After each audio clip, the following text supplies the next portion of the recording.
So good morning, good afternoon, everybody, and welcome to another of our Open 5G executive interviews. Today, we are talking with Mike Wolfe, who is VP of Wireless Network Engineering for Commscope. And Mike is up in Dallas. I'm down in Austin, so both sitting in Texas. Mike, let's dive straight into it. First question really is, what do you see as been the catalysts that drives Open RAN from your perspective? Yeah, Ian, thanks for the question. So I actually had a couple paths I wanted to explore with the answer to that. Number one, I think there's a level of frustration within mobile network operators on the lack of choice that they have in choosing suppliers of the RAN gear that are in place today. As you know, there's an ecosystem today that's largely a closed ecosystem where there's three dominant players: Huawei, Ericsson, and Nokia. So they have limited choices. And in addition to that, I think there's some degree of frustration as well that certain operators want certain customization of the solutions that are being offered by those three incumbents. And in many cases, there's a lot of reluctance by those OEMs to kind of customize the solutions to fit each customer's need. And then additionally, playing along onto that is the fact, the whole situation around the China geopolitical situation, where in many regions of the world, as Huawei has been eliminated from contention or as being a choice that they can go to. So now there's even fewer choices than what they're used to having. So they're really looking outward to find more choice in the marketplace, and also on top of that, ways that they can reduce their overall costs going forward. Another couple points I wanted to add there as well is that, there's been a kind of a trailblazing initiative that's been in place for a number of years now in Facebook, the Telecom Infra Project, or TIP. I think that's blazed a lot of ground with open standards and kind of setting the stage for what's come along since then. And then adding to that also, if you look at other industries, you've seen the impact that open standards have had on those and some of the massive growth that's occurred in some of those. So I think there's positive reference cases out there that we can look at for how open standards has really been a major force in driving a lot of different industries. Right. So it's an interesting point, because I think a lot of people within the mobile industry kind of forget that, there's a lot of other industries, IT, enterprise, etc., data centers, that kind of moved in this direction. So do you see those parallels between what we're going through now with open standards and what other industries have done in the past? Yeah, maybe we can start with IT. I think that's a great example, because if you look at kind of the IT industry and even the internet, you'll see that they're pretty much built on a foundation of open standards. A couple of examples along those lines would be things like the TCP/IP protocol. We kind of all take that for granted now. We forget that it was invented at DARPA, basically released into the world, and now it's a massive standard that everything's built on today from a network perspective. You've got the Ethernet standard that was developed by Xerox. It's been made into a standard by the IEEE. You've got HTTP protocols and things like that. Those are just a few examples of kind of things. Basically, the HTTP is the common language of the internet today. It's what the whole thing's built on. So if you just think about the scale of IT and the internet today and the fact that it's all built on open standards, I think that's a great place to look back at and kind of see how this could impact the wireless industry going forward. Right. So yeah, I mean, if I just think about my Wi-Fi, I can have an access point from somebody, a router from somebody else, and then the devices obviously can be, a variety of vendors, different chipsets, etc., all based on Ethernet, TCP/IP, 802.11, etc. Right. Exactly. Yep. I agree, 100%. Yeah. So I know you spend your days talking to operators, many operators. Yeah. So when you talk to them about open 5G, open standards, etc., what are the real advantages that you draw them attention to? What is it that you highlight, or that they want to talk about, I guess? Yeah. So first of all, it might help to at least start with an opening, I guess, thesis that Open RAN is more mature in some areas than others. For example, it's probably more mature for 4G today, where it was, it's already been deployed by certain operators in Africa and maybe parts of Europe now. On legacy technologies, even 3G. So it's building on that base of the legacy technologies. It's moving into 5G with operators like Rakuten now and Dish in the US that are going to be, employing that to build their networks. I think the biggest advantage that they're looking at is kind of going back to your first question, all about choice. They're going to have access to, a more robust ecosystem of vendors that they can look at. They're going to have a lot more ability to buy customized solutions. Maybe it's going to be more innovation that's going to occur as well, because each individual piece of the network is going to be driven by its own mini ecosystem of players that are going to be trying to drive innovation and cost and things like that. So they're really looking at, number one, O-RAN as a way to lower their cost. I would say is probably the primary thing that's on their mind. And they're looking at the ability to leverage, kind of going into the IT question, bring the IT into the RAN or into the 5G network as well, where you're using more and more kind of off-the-shelf server platforms to drive the baseband portion of the network. Since you've got a separate hardware and software, you have the ability to disaggregate the hardware and software.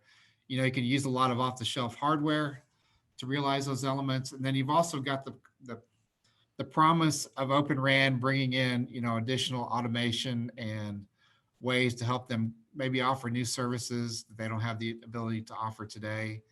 Again, kind of going toward that customization angle. So I think there's a number of things like that they're looking forward to. Some operators are more aggressive about it than others. As you know, you've seen some press about different operator perspectives of Open RAN, and some are more bullish about it than others. But at the end of the day, it's all about kind of how do they get to market faster with 5G services, how do they lower their costs, and how they become more competitive. Right. So you mentioned that disaggregation of hardware and software, which obviously is a big part of this. It also, of course, becomes virtualization as well. You guys make your own hardware, you make your own software. So right. How do you see that developing moving forward? That disaggregation. I mean, do you guys become a software vendor, or how does it all work? Somebody's got to make the hardware, right? Yeah, I mean, there's going to be hardware that has to be made as well, but anybody that's going to become, a significant player in the ecosystem is going to probably have some software that's going to be a part of that. From our perspective, we have our OneCell platform, which I think, as you know, is a centralized RAN platform where a lot of the baseband processing it's pretty much disaggregated. It's running on a server platform for 5G. And then you still have the hardware-based radio elements that are in there that you have to get the actual transmission of the signal, to the user equipment. But there is a definite ability to start splitting those pieces apart. In fact, even with 5G, you're not only splitting the baseband into multiple pieces. Like, as we know, there's a centralized portion of baseband, which is the more non-real-time portion that can be easily put on a server in some remote location, along with the 5G core, for example. Then you've got the distributed unit portion, which is the more real-time portion of the baseband. That's going to live closer to the site, to the edge of the network. But there's going to be different implementations of each one of those, with like the CU being probably more co-located with the core. Then in addition to that, you've got the separation between the user plane and the control plane, which also brings in the ability to do this automation and things like that of how the network's configured and how do you create different slices of using 5G technology to serve certain use cases like low latency or other cases like that. So I think it's a very important aspect of 5G. The whole disaggregated hardware software thing is really kind of a game changer, and it kind of opens the door for the way that hopefully the operators are going to be able to use that to find ways to generate new revenue. Because as we know, most of them are faced with a flat ARPU level today, from their subscribers. So they really need to figure out how to take these new complexities that they get with 5G and come up with a way to be more agile and kind of create new service areas and sources of revenue and things like that. So right. I think that's a key thing. Yeah, I think the lucky ones have got a flat ARPU. The average, I think, is still declining. So yeah. But we're still talking about radio here. We're still talking about packet core mobile networks. So there's a core expertise there. I guess one of my questions I have is, I think a lot of people think, oh, we're just going to go to a software-based feature set. But you're still going to have that expertise on the radio side and understand what's happening and how the networks actually work in order to develop that software, right? Don't we still need all those experts? Yeah, I think so. I mean, on the one hand, though, I would say that the radio hardware piece is getting a little bit simpler over time, just kind of as we saw in the computer business, where you get more and more functions integrated within these new chips that come out from the chip vendors. And so there's a continuing evolution there where the chip vendors are putting more and more of the 5G functionality into these system on chip type implementations.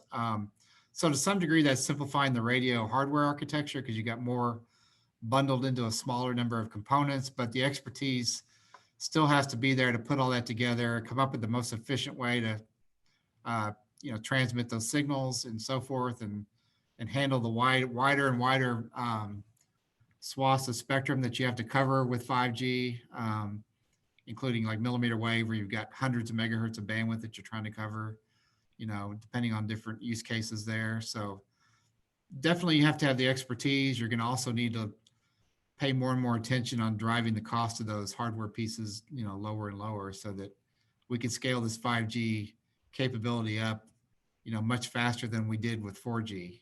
Mm-hmm. So I think that's a thing that's a challenge to all of us to contribute to that. So you mentioned developing the ecosystem. So a couple of questions around that. What is it about open 5G, open RAN, et cetera, that you think really drives that? It will drive the increase in the ecosystem, the number of options. What do you think is really pushing that? So one of the bigger parts of that is just the standardization of the front haul connectivity between the DU portion of the baseband, between that and the radio unit. There's this open front haul specification that we at Commscope have been participating in as part of the ORAN industry group. Making that totally open and transparent really opens the door to a lot of independent radio vendors to become part of that ecosystem and to really build that up. At the same time, you can also open up the baseband side as well, because you've got more of a confidence level that you can start to connect different baseband software capabilities to different radio units. It's all going to work together and plug and play and all that stuff. That's the one thing that's happening now that didn't happen at the dawn of 4G, when we had this thing called the Common Public Radio Interface, or CPRI, which was, as you know, was supposed to be an open standard, but they neglected to define a lot of the control plane portion of that as an open standard. So as a result of that, all the OEMs pretty much were able to bury their secret sauce in there and keep it closed.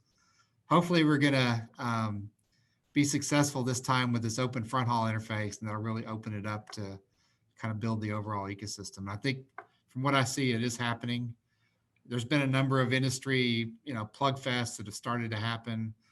I think we did one at one of the virtual trade shows where we showed the ability to connect one of our one cell devices to an Intel ORAN front haul baseband capability. And that was demonstrated. And we also used, I think it was ONAP, the Open Network Architecture Protocol, which is kind of the network management, open version of network management. We use that to configure the radio point as well. So we had kind of a demo of multiple open standards being used around our one cell product to show kind of a proof of concept there. Right. So I think the milestones are starting to show up. That's going to make it show that it's really going to happen. Yep. So where, if this is a marathon, right? Nothing ever happens overnight. Yeah. It's not a sprint.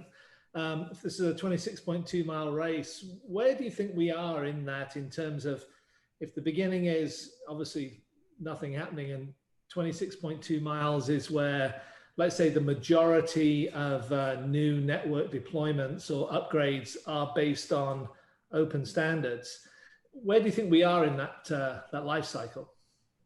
Yeah, I think we're pretty early on, especially when you think of Open RAN in the context of 5G. I think we're still in that big pack that's just left the finish line. Maybe we're a couple miles out. Maybe we're at the 5 mile marker. I don't know where exactly we are in the race, but we're in the front part of the course for sure. I think I think we still have a ways to go, and hopefully, operators like Dish and Rakuten are going to help to drive, a lot more progress on that over the next year or two and show that how it can really work. You've got the big system integrators getting involved, like the IBMs of the world and people like that. They're going to come in and put their expertise against some of this as well. So I think it's still a lot to be proven there. And you've seen, some of the big operators in the US are still expressing some skepticism about O-RAN, because right now they have a clear one throat to choke approach. They can go to their OEM and say, you succeed or die. And with O-RAN, it becomes more complicated. You might have to bring in an integrator like one of those people, or else do a lot of it yourself, in-house. And so we'll have to see how that all evolves. But I think there's a ways to go in the race before we get to the end of it, for sure. Yeah. I tend to agree. I think it's nothing ever happens quickly in wireless. These are complicated networks. And Rakuten and Dish deploying a network in a greenfield environment on a single spectrum band is very different from AT&T upgrading 60,000 cell sites over multiple bands, with all those radios, all those sectors. It's a very, very different thing, right? Yeah, absolutely. And I think that's one of the major factors we have to look at is those legacy networks that are already in place. And like you say, AT&T's got 7 bands of spectrum, and they got metro cell, they got small cells, they got macro cells, and how do you make whatever you're putting in play with all that and give them the capacity that they need and all the feature sets that they need? There's going to be some growth that has to happen there to bring it up to the level it needs to be. So yeah. All right. So final question. We're somewhere in the 5 mile range on our marathon here, but looking at 2021. Where do you think we'll be in a year's time? So towards the end of 2021, what would we be talking about in terms of milestones for open standards? Yeah, I think we're going to have a better feel for how these early network deployments are really coming along, like the Dish and Rakuten examples. So those are the greenfield examples. And you got players in Europe like Vodafone who are saying that 50% of their RAN is going to be open RAN by, I forget the date, 2020 something out there. So I know we're going to start to see more and more progress of operators showing real deployments. I think the ecosystem is going to continue to mature as well, both from the baseband side of things, as well as from the radio side, where some of these new players are going to start to emerge and become more credible with solutions. I know we're working in that area ourselves as well, becoming a bigger part of the ecosystem. So I think we'll be able to point to a couple signs of progress by 2021 based on all that. I think there's probably still going to be a little bit of learning to go from there as well. I think it's probably going to be a couple year process before we'll get to a point where it's really starting to gather serious momentum in a legacy multi-band operator kind of scenario. Because number one, it's going to have to prove that it can deliver that lower cost approach. It's going to have to prove that it can deliver those feature sets that the operators want. And then the vendors have to develop that credibility that they can also support those large scale deployments. So it's an exciting time to be in wireless. It has been for the past 20 years, but it's still exciting, I think, for the next few years looking forward. So I'm looking forward to being a part of it. Yeah. It seems right now we've got kind of just a coalescing of a lot of different forces. I mean, virtualization, move to virtualization, the open standards, moving to 5G, right? Right. Then you mentioned the Huawei impact of the geopolitical situation. Yeah. And then you put in, the impact of hyperscalers. You mentioned TIP, Facebook, that influence as well. Yep. Private networks. Right. I mean, that's 6 things all coming together. Whereas in the past, we were like, oh, well, we're moving from 3G to 4G. That's all we've got to deal with. It's very different right now. Yeah, it's kind of an unprecedented time that we're in right now with all that stuff going on. I agree. It's pretty interesting. Yeah. So, all right. Well, Mike, thanks very much. Good talking to you as always. For those watching, we've been chatting with Mike Wolfe, who is VP of Wireless Network Engineering for Commscope. Mike, thanks very much. All right. Thanks, Ian. Great to talk to you. Appreciate it.